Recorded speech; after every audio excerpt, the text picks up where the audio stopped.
the door between worlds. The bell rang out across the city, shrill and metallic, marking the end of another school day.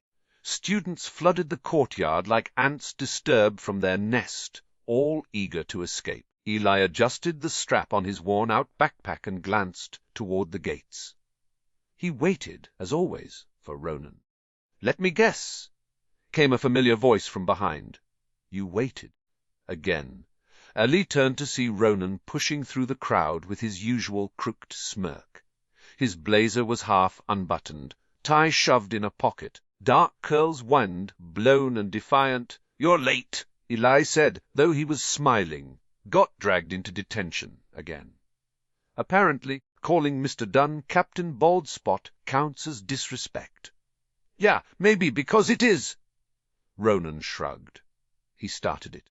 "Gave me attitude for not handing in that history project." "You didn't do that history project."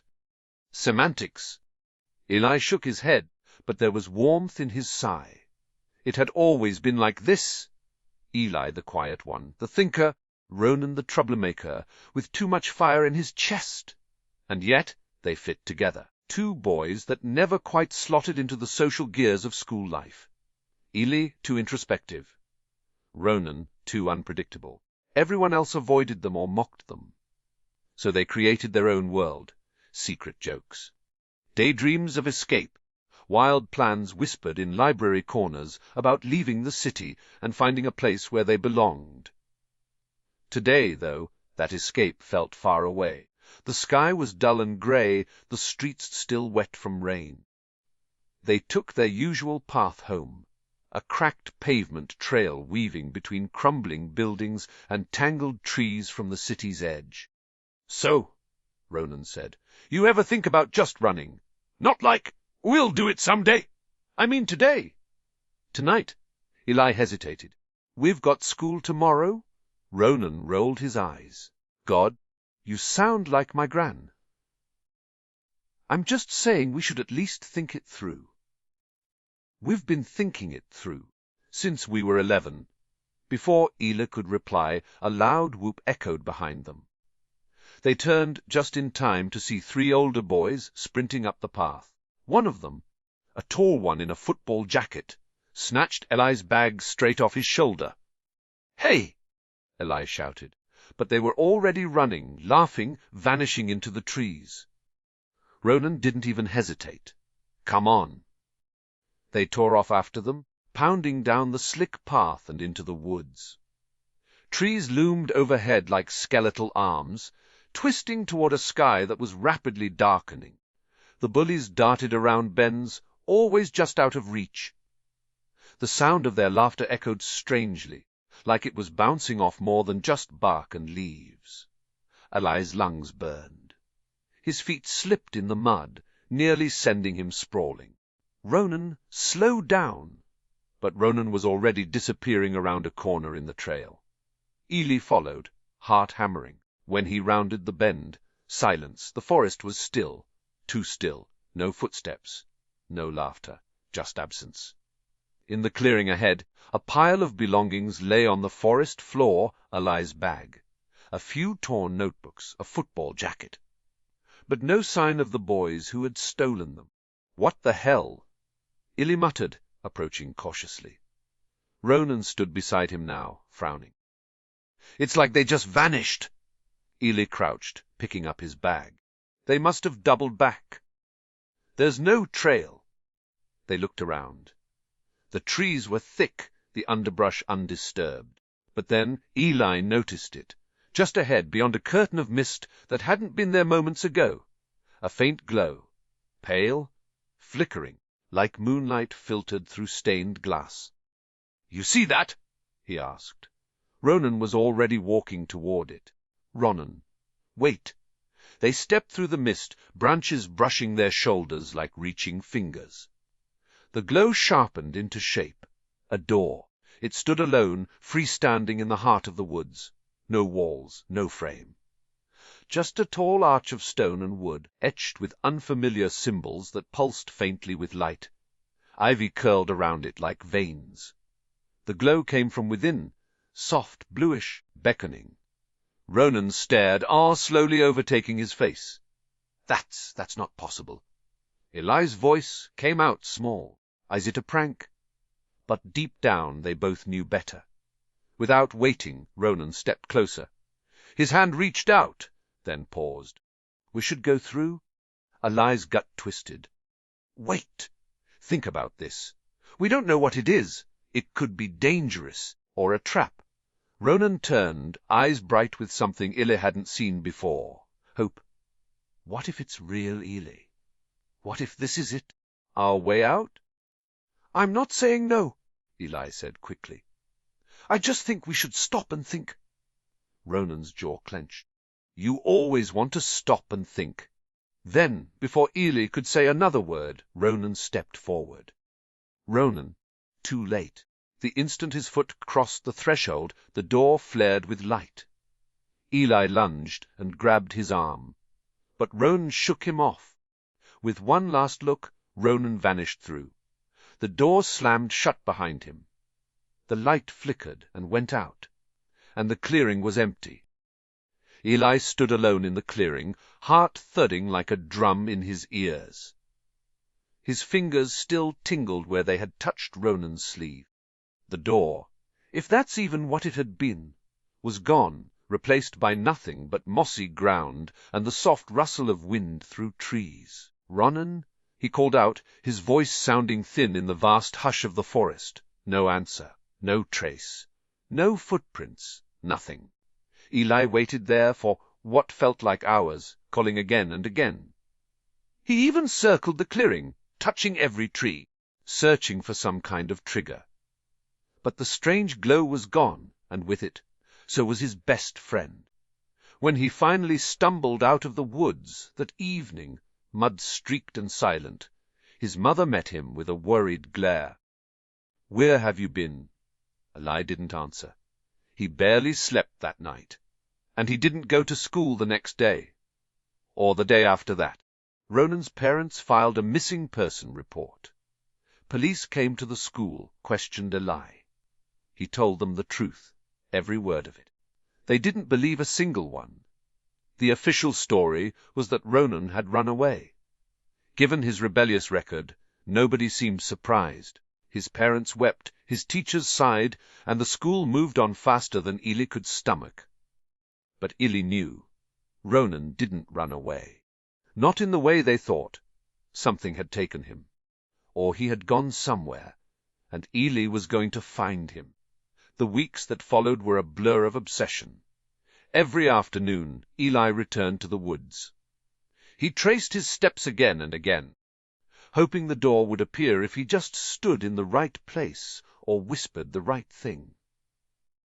He brought a notebook, filled it with theories, sketches, even a rough map of the path they had taken. He started reading about old myths, folklore, even breaking into the restricted section of the library to look up books on fairies and old English paganism. One entry from an out of print volume stuck with him, where the world grows thin and silence deepens. There the veiled threshold waits. But beware, the folk do not part with what they take. Another rid time in the realm of the Fae does not match our own. A minute may be a day may be a century. Eli couldn't be sure what any of it meant. But he knew the door had been real, and he knew the forest wasn't normal anymore. Sometimes he'd catch a flicker in the corner of his vision. Lights that weren't fireflies, shadows that didn't belong to trees. Once he heard faint music, high lilting, like a wind chime played by invisible hands. When he turned, there was nothing. And always the memory of Ronan's face as he stepped through the door haunted him.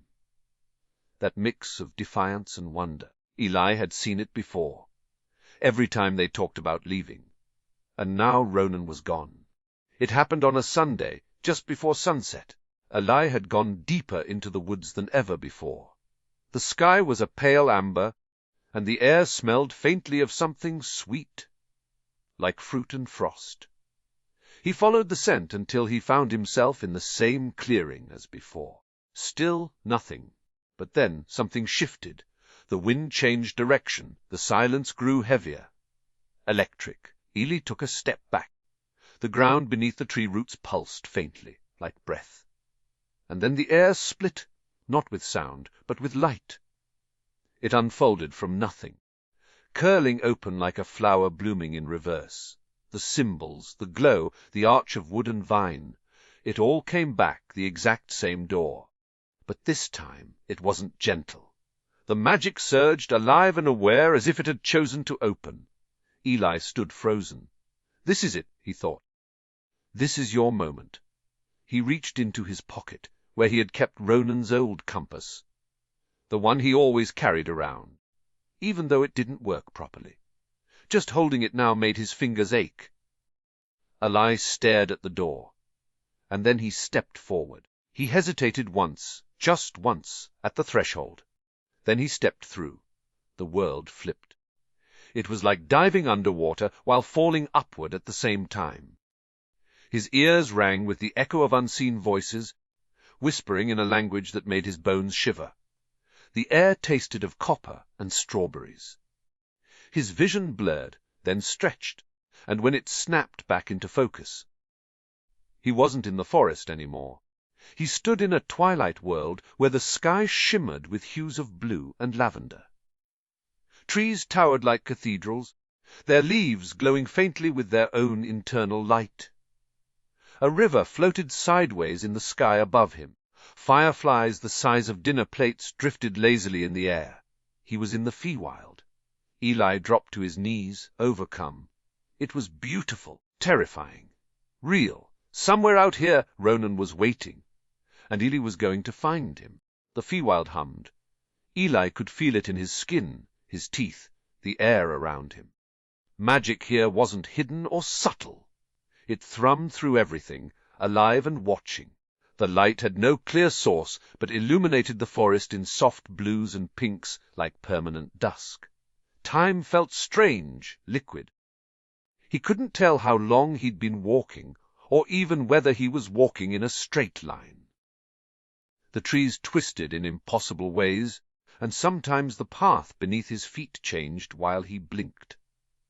The first creature he met was Mirek. He nearly tripped over them.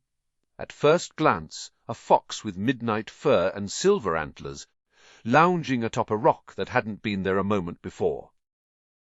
"You don't belong here," Mirek said lazily, licking one paw. Their voice was melodic, genderless, amused. "I'm looking for someone," Eli said. "A boy, my friend. Ronan." "Oh, one of those?" Mirek sighed. "You mortals always come after what you've lost. Rarely works out, you know." Eli narrowed his eyes.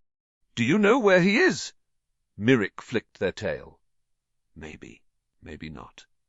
But you're in luck. You've caught me in a helpful mood. Question is, how badly do you want to find him?" "I'd walk this whole damn world if I had to." The fox grinned, teeth a bit too sharp. "Careful. The Feywild hears vows. They rose, shifting in the blink of an eye. Not a fox now, but a lean humanoid shape, skin silvered like moonlight, still crowned in antlers. They extended a hand. Come. The court likes new stories.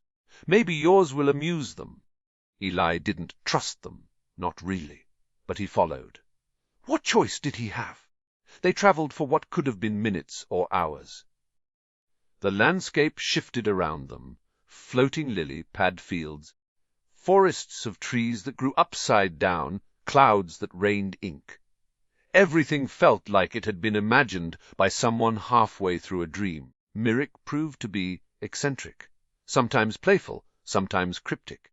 They snacked on glowing mushrooms and hummed tunes that made Eli feel sad for no reason.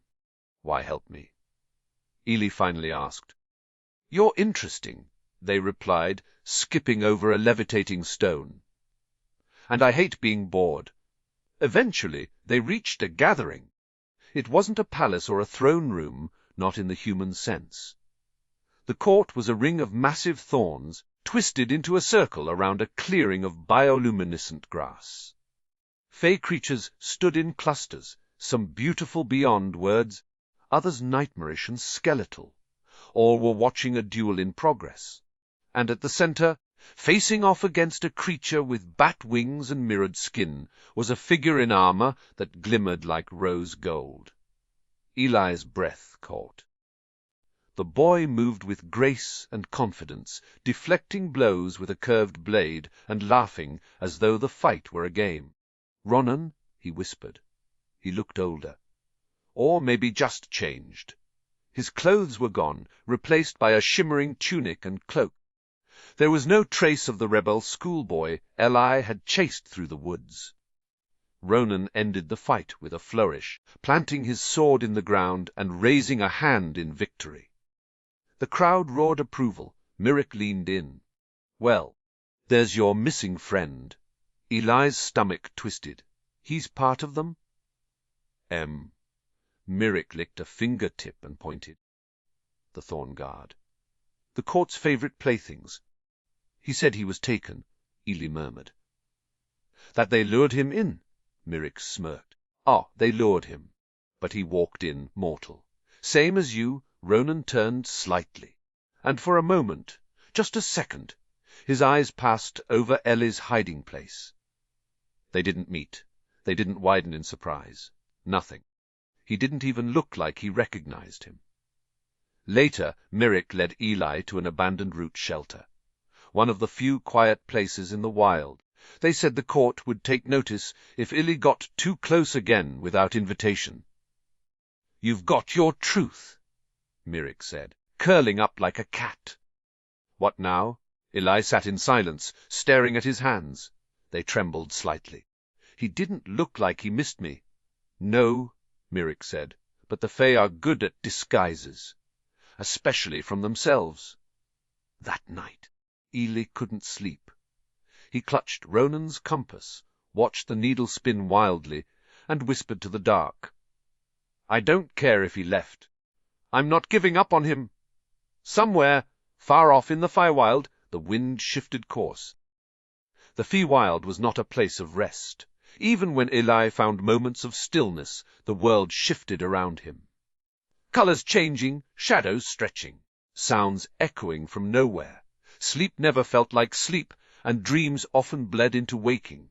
He spent the next 2 days, or maybe weeks, it was impossible to tell, quietly shadowing the Thorn Guard, watching Ronan from afar. Ronan was always in motion, training, feasting, hunting magical beasts. He was one of them now.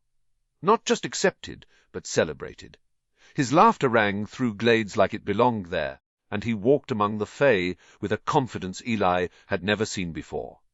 It hurt to watch. Eli had come all this way with an aching hole in his chest. But Ronan, he didn't even seem to miss him.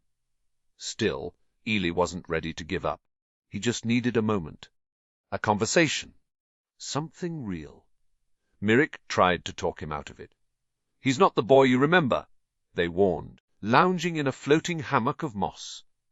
"You saw what he is now." Thorn crowned and glory-bound.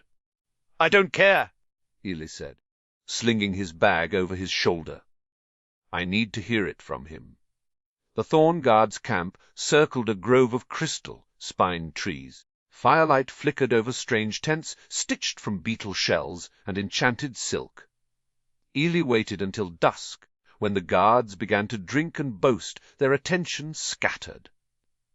He slipped between shadows, cloaking himself in a shimmer of stolen glamour. A trick Myrick had taught him, though they'd warned it wouldn't last long. Ronan sat at the edge of camp, gazing up at a floating shard of moon that hovered above the treetops.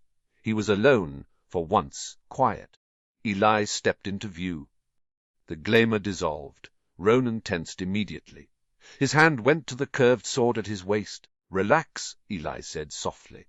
"It's just me." Ronan froze, his eyes narrowed. "Eli," a pause. Then, with disbelief, "You followed me?" Eli nodded. "I had to." Ronan stood slowly, brushing off his cloak. "You shouldn't have come." "Yeah." "Well," Eli replied, trying to keep the shake from his voice, "I kind of figured that out when you didn't look for me." Ronan exhaled sharply and looked away. It's not like that. Then what is it, Ronan? You just left.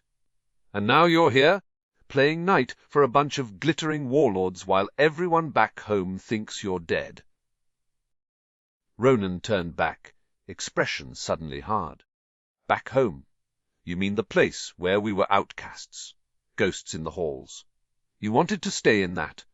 I found a place where I matter, Eli. Where I'm not just a joke or a freak. Eli felt the sting like a slap. I never thought you were a freak. No, but you never wanted to leave either. You were always scared to live. I wasn't scared. I just wanted to be smart about it. Ronan shook his head. Doesn't matter now. You shouldn't be here. You're right. I shouldn't have to be here. But I came because I thought you were in danger. I'm not. A beat of silence stretched between them. Then Eli said, more quietly, Do you even want to come back? Ronan didn't answer. That was enough. Eli turned to leave, but Ronan stopped him with a hand on his arm. I didn't mean for you to get hurt, he said, eyes softening. I belong here now.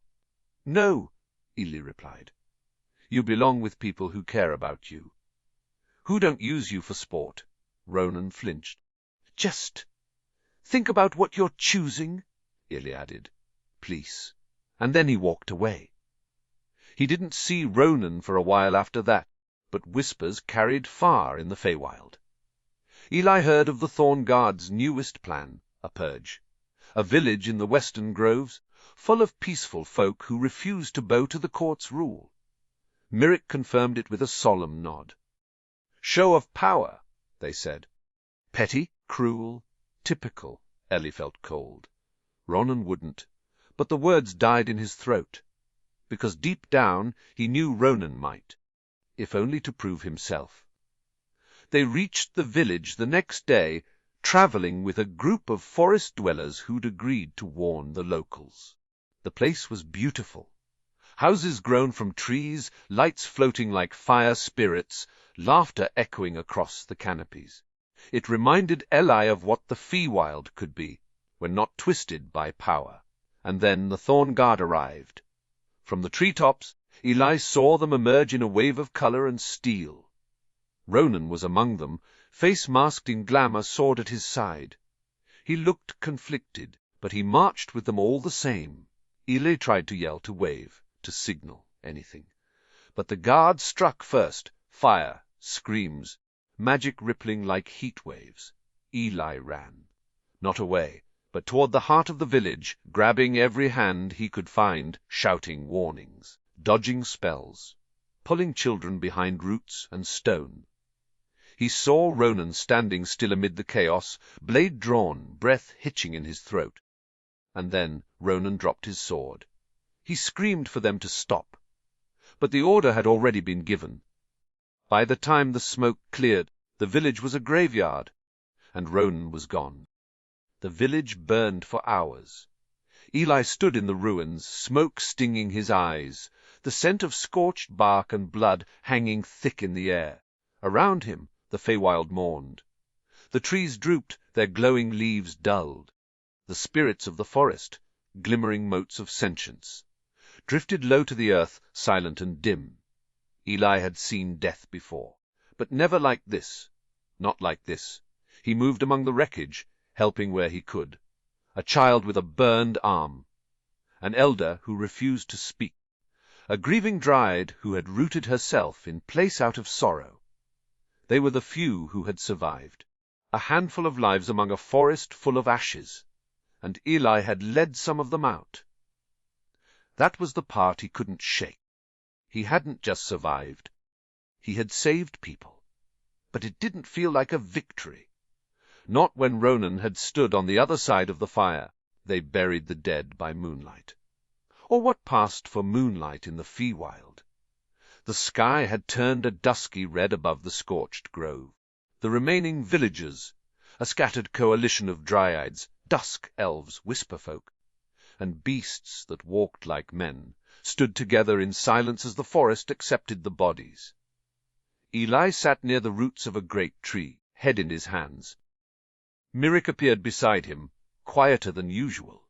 They were dressed in mourning grey, antlers draped with moss. "You lived," they said softly. "Barely." "You saved lives." "Not enough." Myrick tilted their head. "No one ever does. Not in war." Eli looked up. I thought Ronan was part of them. But he tried to stop it. I saw him. "Then he's more trapped than you thought." Eli's gaze hardened. "Then I'll get him out." Word spread fast through the hidden corners of the Feywild. The Thorn Guard had turned on a neutral grove. The act broke ancient pacts, and in doing so, created cracks in the court's illusion of control. Eli and the survivors, now calling themselves the Hollow Kin, took shelter in a forgotten vale known as Whispermere, protected by a canopy of singing willows and illusions spun by fey mages. It became their base. Others began to arrive, refugees from smaller villages, outcasts, rebels, magical creatures who had long resisted the court's reach. They came to Eli not as a boy, but as a figure of hope. He never wanted that. But he accepted it anyway, because someone had to fight back. Among the new arrivals were 3 who would become Eli's closest allies: Ceres, a dusk elf blade dancer with a grudge against the Thorn King, and a dark sense of humor. Her twin blades had once defended the Moonlight Court, now fallen to shadow. Gravel, a grumpy stone, skinned warrior who had once served as a sentry to a sacred glade now destroyed. He barely spoke, but when he did, his words struck deep. Let a luminous fairy barely a foot tall, crackling with nervous energy and illusion magic. Let had survived by hiding. Now she was done hiding. They trained together, planned, watched. Eli grew into something else. No longer the quiet kid who watched from the back of the room, but a strategist, a speaker, a symbol. He still missed home. Still dreamed of the real world. But his world was here now. His fight was here. And somewhere in the heart of enemy territory, Ronan remained. Then the message came. Delivered by a crow with eyes like starlight. A whisper, carried on folded parchment. "The boy you seek is no longer free." He spoke out. "He is caged. Beneath the roots of the Thorn King's Hall lies the prison of echoes. You have until the next dark moon. After that, the cage becomes a tomb." Eli's blood turned cold. Ronan had tried to stop the massacre, and now he was paying the price. But something else lingered in the note, the handwriting. It was Ronan's. He had sent the message himself, which meant he still wanted to be found, still believed Eli might come, and Eli would. Preparations began that same night. The Hollow Kin would strike the prison of echoes, but not just for Ronan, for every captive, for every lost soul, for every grove turned to ash. Eli stood before his people, beneath the flickering light of fairy lanterns, voice steady as he spoke. "We were hunted, burned, broken, but we are still here. And now we fight." The grove echoed with the cheers of dozens. Magic flared, steel glinted, wings fluttered. Even the trees seemed to pulse with approval. The Feywild was watching, and this time it stood with them. The journey to the prison of echoes took 6 days, or perhaps 6 hours, or perhaps more. Time in the Feywild was a trickster never playing fair. But Eli no longer cared. His thoughts were fire. His heart was thorns. The Hollow Kin moved swiftly and silently through shifting landscapes, a forest made of glass leaves that sang when stepped on, a ravine where shadows moved independent of light, a river of mist that whispered regrets if you stared too long. Danger lurked in every branch and breeze, but they pressed on. Every step brought them closer to Ronan, and to war. The prison was buried beneath the Thorn King's seat of power, a spire that spiraled out of the earth like a bleeding wound. It rose above a dead plain where nothing grew, surrounded by thickets of blackthorn and ash. Below it, the roots tunneled deep. That's where the prisoners were kept, those who defied, disobeyed, or simply displeased the court. the prison of echoes. They arrived under cover of false night, using glamours and illusions cast by Let and a few allied spirits. The entrance wasn't a gate or a door. It was a knot of roots twisted so tightly that it throbbed like a pulse. Ceres cut a path through them with twin blades singing ancient songs of rebellion. Inside, the walls wept with magic. Eli led the way, the compass in his pocket spinning like mad. His hand burned from the runes Myrick had etched into his palm the night before. A last gift of luck, or a curse in disguise. Hard to tell with Myrick. They moved fast. Through whispering corridors, where the walls whispered names they hadn't told anyone. Through tunnels where echoes answered questions before they were asked. Through cells of illusion and light, where prisoners forgot they were caged. And then, at the heart of it, they found him. Ronan hung from chains of living root, suspended in a shaft of dim blue light. He looked thinner, paler, but his eyes, when they opened, still burned with that old fire. "Eli," he croaked. Eli ran forward, heart in his throat.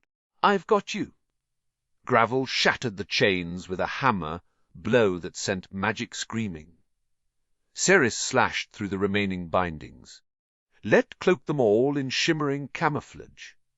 Ronan fell into Eli's arms, and for a moment everything else faded. "I knew you'd come," Ronan whispered. "I almost didn't," Eli said. "But then I remembered who I am." "And who's that?" "The guy who never gives up on you." They smiled at each other, briefly, softly. Then the alarms went off. The escape was chaos. The prison walls groaned, folding in on themselves. Thorn guards appeared from the stone, stepping through cracks like they were doors. Magic flared glamours fire-cold, illusions of 1,000 fears. But the hollow kin were ready. Gravel carved a path through the enemy like a landslide in motion. Ceres danced in deadly circles, her blades weaving spells of confusion and pain. Let dropped sparks of illusion that made shadows fight shadows, and Eli he led. He guided the others, focused and fierce, cutting through the madness with clarity. He carried Ronan over one shoulder for part of it, until Ronan finally swore and insisted on walking. "I'm not broken," he gasped, blade in hand. Eli grinned. "No, but you're heavy." They fought side by side, like always, like before. But the Thorn Guard were endless, and worse, the Thorn King himself had risen. He appeared in the clearing just beyond the prison mouth, surrounded by a spiral of Fey knights. The Thorn King was tall and thin as a needle, draped in a cloak of petals that shifted color with every breath. His eyes glowed like dying suns. His voice was velvet and venom. "You disappoint me, Ronan," he said. "You could have been great." "I was—" Ronan spat. "Until I saw what greatness cost." Eli stepped forward. "We're leaving." The king laughed. "You think the realm will let you?" "Maybe not," Eli said. "But we will." He drew from the magic carved into his skin. The runes Myrick had given him, and flung a wave of memory into the sky. It shimmered like light through water. And in it images formed, the village, the children, the massacre, the truth shared with the world. The Thorn King recoiled. His court gasped. The spell was not an attack. It was a revelation, and the Feywild hated being lied to. The trees screamed. The ground split. Spirits of the woods rose from root and leaf. Beasts of legend howled. Magic lashed out, wild and ancient. The Thorn King vanished in a burst of rose petals and screams. And just like that, he was gone. The battle was over. Not won, but ended. Eli collapsed in the dirt, Ronan beside him, bloodied and breathless. "Still think you belong here?" Eli asked. Ronan stared up at the fractured sky. "I don't know where I belong." "Then maybe we make our own place." Ronan looked at him, smiled. "Sounds like you're finally starting to sound like me." The war was over, or at least their war was. The Thorn King had vanished into shadow, his court fractured. his influence burned away by truth and betrayal. Rumors whispered that he had retreated to a deeper realm, one even the Fae feared to name. But for now, his thorns no longer choked the land. The Feywild began to breathe again, and so did Eli. Wispermere became something new, not a hiding place, a home. The survivors who had once clung to its safety now rebuilt with purpose. Tree houses were raised, rivers were redirected, spells were sung into the stones so they'd hum with music when it rained. Wild magic flowed freely again, unburdened by chains of fear. Eli helped where he could, though leadership never quite sat comfortably on his shoulders. Still, people listened. They trusted him, not because he was powerful, but because he had walked into the fire and returned with others behind him. And Ronan had changed. His confidence remained, but it was quieter now. Less defiance, more curiosity. He helped build too, often with his hands, sometimes with the subtle magic he'd picked up in the court coaxing vines to grow around broken beams, enchanting water to run cleaner. But he smiled less, not because he was sad, exactly, but because he was thinking, always thinking. One night, weeks later, or months, who could tell? They sat together beneath the same tree where they'd buried their fallen. The moon was low, casting long shadows over the glade. Fireflies drifted like glowing embers between the leaves. Eli turned the old, broken compass in his hands. "You ever wonder," he asked, "what would have happened if we hadn't chased them that day? If we'd just let them run?" Ronan didn't answer at first. "Then I think I'd still be here, sooner or later." Eli looked at him. "I was always looking for a way out," Ronan said. "The door just gave me one. I didn't know what I was running toward. Just a way." "You found something real here." "Yeah," Ronan said softly. "But I also helped burn something real down." Eli wanted to argue, to tell him he was forgiven. But he didn't, because Ronan needed to find that answer himself. "Instead," he said, "you came back. That's what matters." Ronan looked over. "You came for me. That matters more." They sat in silence a while longer. Then Ronan stood. "I think I want to go home." The words hit like ice in Eli's chest. "Oh, just for a while," Ronan added quickly. "I need to see it. To know if there's still a place for me there." "You don't owe them anything," Eli said. "I know, but I do owe something to myself, to who I was. I need to close that door before I can really walk through this one." Eli nodded, eyes on the compass. "I understand." And for once he truly did. The door reappeared 3 days later, in the same grove where it had first opened. It looked different now, less intimidating, less hungry. The runes along the wood glowed a soft green, like moss lit from within. The hollow kin gathered to watch. Ronan turned to Eli, a bag slung over one shoulder, boots worn and dusty. "You could come with me?" he offered. Eli smiled gently. "I think I'm finally home." Ronan didn't argue. Instead, he stepped forward and wrapped his arms around Eli. "I'll come back," he whispered. "I promise, I know," Eli said. "I'll be waiting." They parted slowly, reluctantly. Ronan stepped through, and the door stayed open for a moment longer. Just long enough for Eli to believe in it. Then it blinked out of existence. Weeks passed, then months.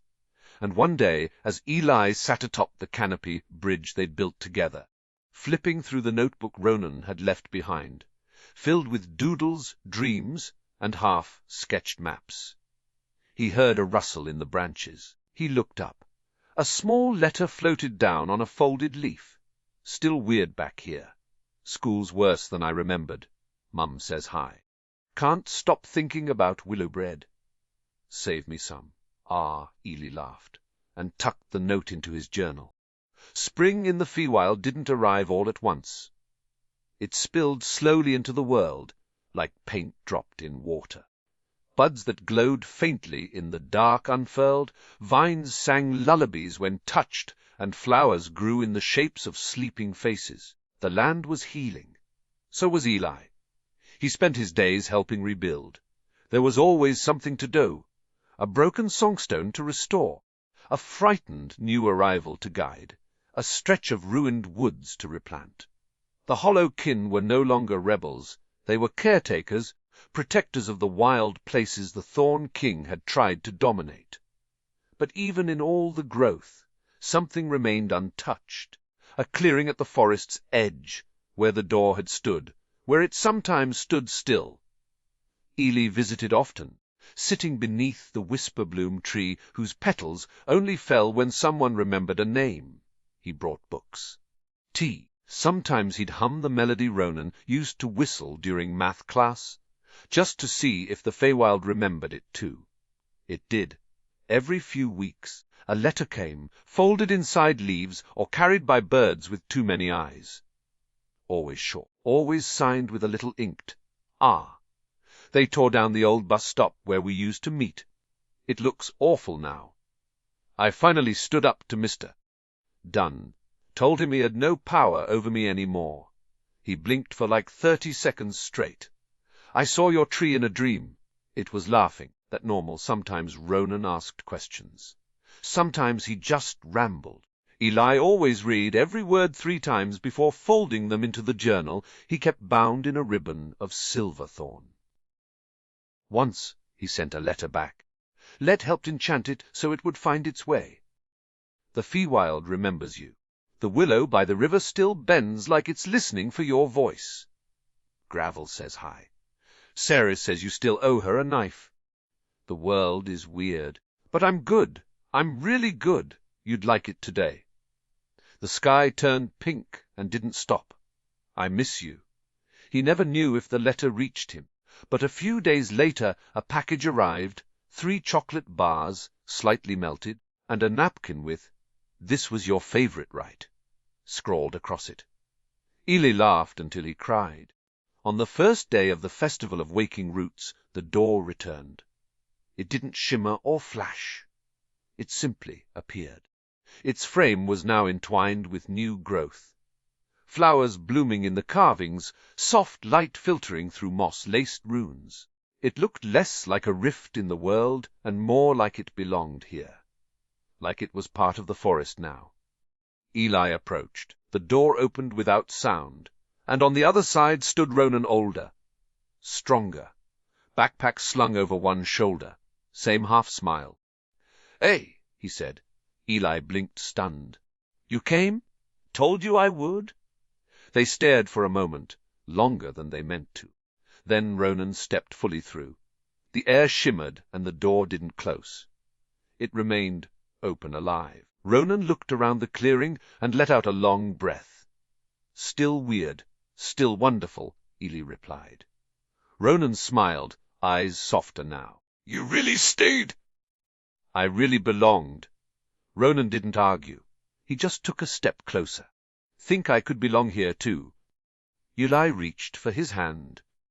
"You always did." The Feywild accepted him again without question. They built a new space near the whisperbloom tree. A little home. 2 hammocks strung between living trunks. A garden of memory lilies and talking stones. And between it all, laughter, real, healing, frequent. They didn't speak much of the court, or the fire, or the scars left behind. They didn't need to. Sometimes they sat beneath the stars, that weren't stars, and told stories. Other times they wandered deep into the Feywild and got beautifully lost on purpose. And once in a while they found new letters at the old door. Ronan never stopped visiting the mortal world entirely. He'd disappear for a day or 2, come back with chocolate, stories, or news of the mundane. But he always returned, because now he had a home on both sides of the door. And Eli never stopped waiting. Not because he was afraid Ronan would leave again, but because he knew he'd come back. Always.